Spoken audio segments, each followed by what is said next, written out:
presented by Abhishek Yadav Present.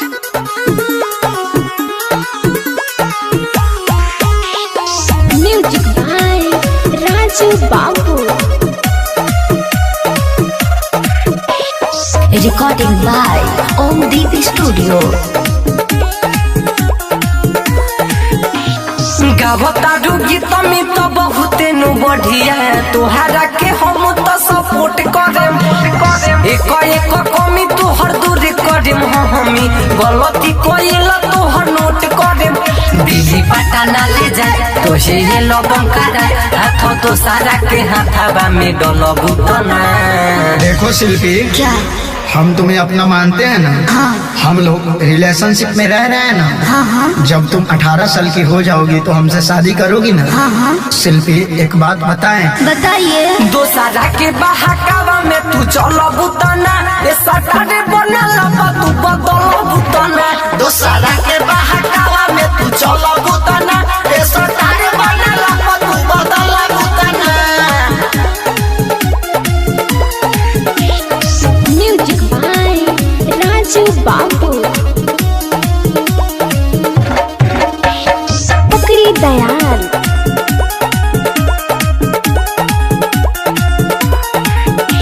नमस्ते सर। हाँ जी, नमस्ते नमस्ते, बोलिए। सर, मेरा नाम विवेक पटेल है और ये मेरे साथ जो लड़की है इनका नाम शिल्पी राज है।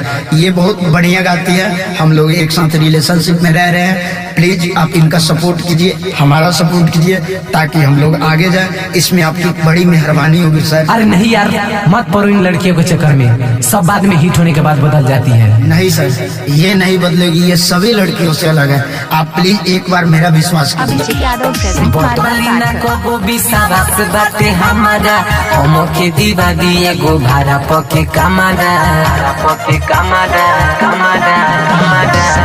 तोहनी सहियो करहुआ कदम भैया सबके नसीब जागी जी रहु स्टूडियो खूबे चली भैया मार्केट में बाजे लागी जी।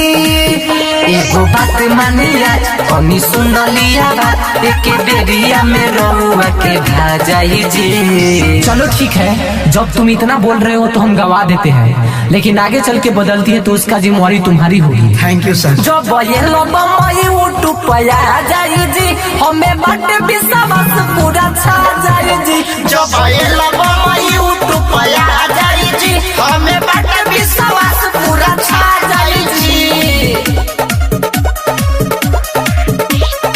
Music by Raju Babu.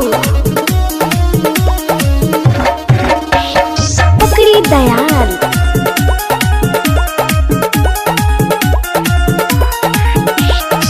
आज की बड़ी खबर, भोजपुरी की सुपरस्टार गायिका शिल्पी राज, जिन्होंने कुंवारे में गंगा नहाइले बानी, चित बदली, का भाव बता, लीची को जैसे अनेकों गाने हिट देने के बाद आखिर आज क्यों है विवादों में। सूत्रों से पता चला है कि उन्हीं के गीतकार एवं कंपोजर विजय चौहान से उनका अफेयर चल रहा था। आखिर क्या है इस खबर की सच्चाई, जानते हैं उन्हीं के पति विवेक पटेल जी। जी हाँ विवेक पटेल जी, आप बताइए क्या है इस खबर की सच्चाई। Abhishek Yadav Present. गलियों के जौन कोइले सहयोग हो शादी शुदा लय के लागल प्रेम रोग हो विजय चौहाना मनवा ओकर कैसे हर गइल हो भैया के सैया बनावे खातिर मर्द के बिसर गइल हो दीवाना रोनो जीव खातिर गाना कहे पंकज विशाल कोनो आस नहीं खे। देखो बाबू, हम तुम्हें पहले ही मना किए थे कि इन लड़कियों के पीछे अपना कैरियर बर्बाद मत करो, लेकिन तुम माने ही नहीं। अच्छा मेरा क्या है, मैं तो एग्रीमेंट किया हूँ, अब हम तो कानूनी कार्रवाई करेंगे। अब हमारा तो केहू के तलाश नहीं खे हमें लोई के पायब विश्वास नहीं खे। तो सारा के बढ़िया में जाके ढोल जाली सो ऐसा तार बनाला पता बदल जाली सो। Recording by Om Deep Studio. Abhishek Yadav Present. Marwa Packer.